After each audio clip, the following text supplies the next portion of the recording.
اللہ تبارک و تعالی نے سورہ رعد میں ارشاد فرمایا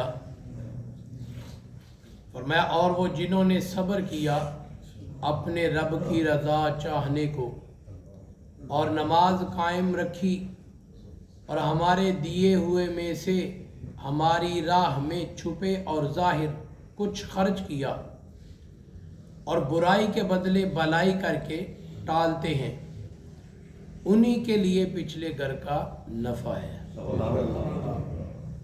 اس آیہ مقدسہ میں سب سے پہلے جو اللہ تعالیٰ نے کلام فرمایا، جس کے بارے میں کلام کیا، وہ صبر ہے، کیونکہ مسلمان دین اسلام پر عمل کرتے ہوئے صبر کا دامن اگر تھام کر رکھے تو ہر جگہ پر ہر مقام پر وہ کامیاب ہو جاتا ہے۔ اللہ تبارک و تعالیٰ نے فرمایا اور وہ جنہوں نے صبر کیا اور اپنے رب کی رضا چاہنے کو، یعنی کہ اللہ کی رضا کے لیے صبر کیا، تو اور نماز قائم رکھی، صبر بھی کرتے رہے، پیش نظر اللہ تعالیٰ کی رضا رہی، اور نماز بھی پڑھتے رہے، اور ہمارے دیے ہوئے میں سے ہماری راہ میں چھپے اور ظاہر خرچ بھی کرتے رہے۔ یعنی لوگوں سے، اللہ سے تو بندہ چھپا نہیں سکتا نا، ساری دنیا سے نیکی چھپا سکتا ہے، برائی چھپا سکتا ہے، مگر رب تعالیٰ سے چھپا سکتا نہیں۔ اللہ تبارک و تعالیٰ واللہ علیم بذات الصدور، اللہ تعالیٰ تو دلوں کے خیالات سے بھی واقف ہے۔ تو جب وہ خیالات جو ہمارے دل کے اندر ہیں، جن کو بھی ہم نے عملی جامہ نہیں پہنایا، تو ان خیالات سے بھی رب واقف ہے۔ تو جب ہم کوئی عمل کرتے ہیں، چاہے وہ اچھا ہے چاہے وہ برا ہے، وہ رب کی نگاہ سے چھپ سکتا نہیں۔ تو اللہ تعالیٰ نے ان لوگوں کی تعریف فرمائی اس آیہ مقدسہ میں جو اللہ تعالیٰ کی رضا چاہنے کے لیے اس کی راہ میں مال خرچ کرتے ہیں، چھپا کر یا ظاہر۔ تو پتہ چلا دونوں طرح اللہ کی راہ میں خرچ کرنا یہ جائز ہے۔ بعض لوگ سمجھتے ہیں کہ شاید چھپا کے ہی دینا چاہیے، ظاہری طور پر اگر دو گے تو وہ گناہ ہوگا، وہ ریاکاری ہوگی۔ یہ ضروری نہیں ہے، یہ تو بندے کی نیت پر ہے کہ وہ کس نیت سے خرچ کر رہا ہے۔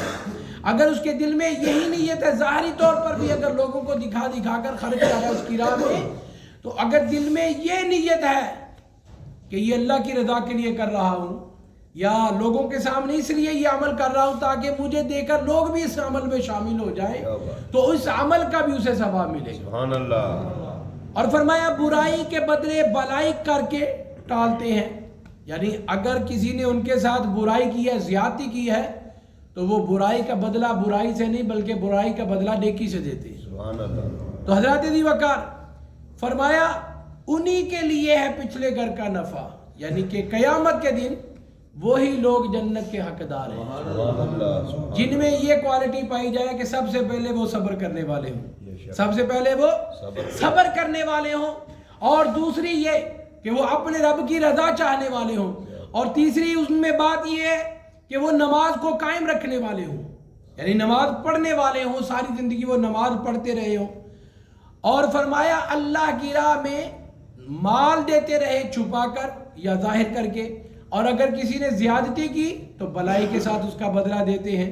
تو فرمایا ان لوگوں کے لیے قیامت کے دن اللہ تعالیٰ نے جنت کا گھر رکھا۔ قرآن مجید میں فرمایا اولئک ہم الوارثون، یہ ہیں اللہ نے ان لوگوں کو وارث بنایا ہے، الذین یرثون الفردوس هم فیہا خالدون، اللہ تعالیٰ نے ان کو جنت الفردوس کا وارث بنا دیا ہے۔ کتنے عرصے کے لیے؟ ہمیشہ کے لیے۔ ہم فیہا خالدون، وہ ہمیشہ ہمیشہ جنت کے وارث رہیں گے۔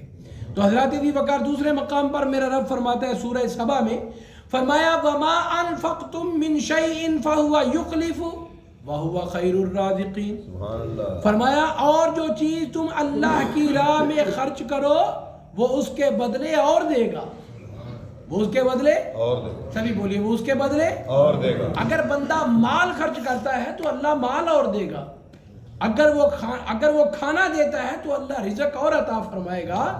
فرمایا واللہ وَهُوَ خَيْرُ الرَّازِقِينَ، فرمایا وہ سب سے بہتر رزق دینے والا ہے، اللہ تعالیٰ سب سے بہتر رزق دینے والا ہے۔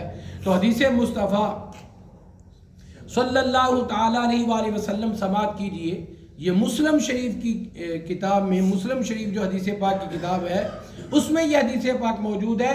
حضرت سیدنا ابو ذر رضی اللہ تعالیٰ عنہ فرماتے ہیں، میں شہنشاہ خوش خصال، پیکر حسن و جمال، دافع رنج و ملال، صاحب جود و نوال، رسول بے مثال، بی بی آمینہ کے لال صلی اللہ علیہ وسلم کی بارگاہ میں حاضر ہوا۔ حضرت ابو ذر فرماتے ہیں کہ میں رحمت عالم صلی اللہ علیہ وسلم کی بارگاہ میں حاضر ہوا۔ آپ صلی اللہ تعالی علیہ وسلم اس وقت کعبہ کے سائے میں تشریف فرما تھے، یعنی دن کا وقت تھا، دوپہر کا وقت لگا لو، دھوپ تیز تھی اور نبی پاک علیہ السلام کعبہ کے سائے میں بیٹھے ہوئے تھے۔ تو رحمت عالم صلی اللہ علیہ وسلم کعبہ کے سائے میں تشریف فرما تھے۔ جب آپ صلی اللہ تعالی علیہ وسلم نے مجھے دیکھا، فرمایا رب کعبہ کی قسم وہی لوگ خسارے میں ہیں، رب کعبہ کی قسم وہی لوگ خسارے میں ہیں۔ میں آپ کی خدمت میں حاضر ہو کر بیٹھ گیا۔ فرمایا لیکن ابھی میں پوری طرح بیٹھا بھی نہیں تھا، بیٹھ گیا مگر ابھی بیٹھا بھی نہیں تھا پوری طرح، یعنی سیدھا ہو کر ابھی نہیں بیٹھا تھا کہ اٹھ کر کھڑا ہو گیا۔ حضور کی یہ بات سنی کہ وہی لوگ خسارے میں ہیں، تو فرماتے میں بیٹھتے بیٹھتے کھڑا ہو گیا۔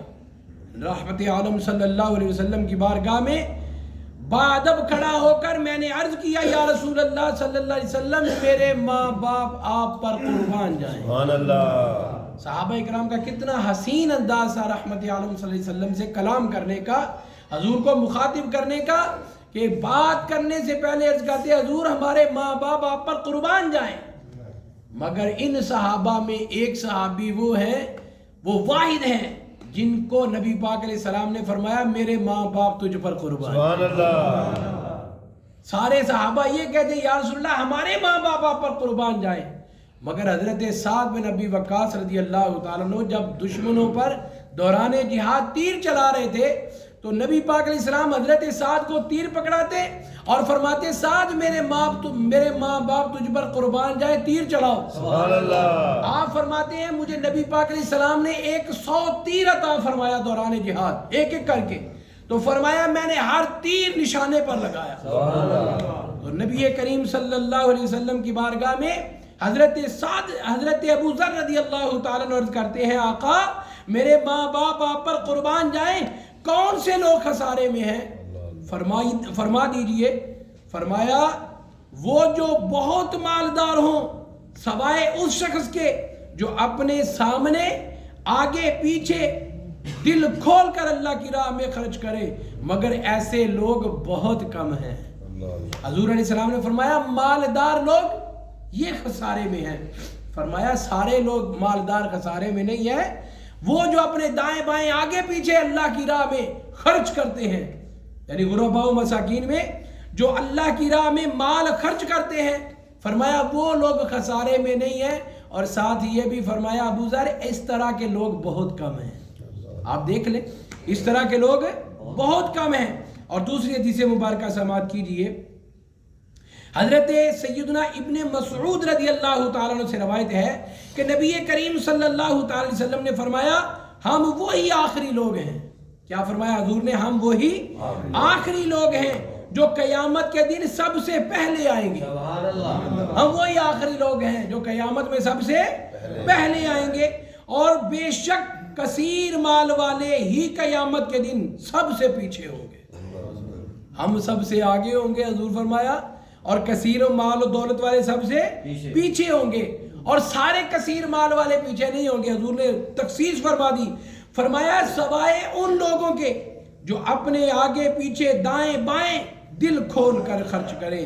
یہ بات ارشاد فرماتے ہوئے رسول اللہ صلی اللہ علیہ وسلم نے اپنا دامن اقدس جاڑ کر خرچ کرنے کی کیفیت کی مثال بیان دے رہے تھے، مثال بیان فرما رہے تھے۔ حضور علیہ السلام نے اس طرح اپنے دامن مبارک کو جاڑ کر بیان فرمایا، فرمایا سارے لوگ قیامت میں پیچھے نہیں ہوں گے. جو لوگ اپنے دائیں بائیں آگے پیچھے اللہ کی راہ میں مال خرچ کرتے ہیں، فرمایا وہ ہمارے ساتھ ہی ہوں گے. یعنی وہ آگے ہوں گے. باقی وہ دنیا والے لوگ جن کے پاس بہت سی دولت ہے، مگر جب اللہ کی راہ میں خرچ کرنے کے لیے کہا جائے تو ان کے چہرے اتر جاتے ہیں. غریب ہونے کا اعلان، ہم تو جی غریب ہیں، ہمارا تو گزارا نہیں ہو رہا جی، ہم تو یوں، ہم تو وہ، ہم تو یوں، ہم تو وہ. بس تو اللہ تبارک و تعالیٰ جسے توفیق عطا فرماتا ہے وہی بندہ اس کی راہ میں مال خرچ کرتا ہے، اور وہی بندہ اللہ کی راہ میں اپنا مال خرچ کرتا ہے جس کا مال اللہ تعالیٰ کو پسند ہو. سبحان اللہ. وآخر دعوانا ان الحمد للہ رب العالمین.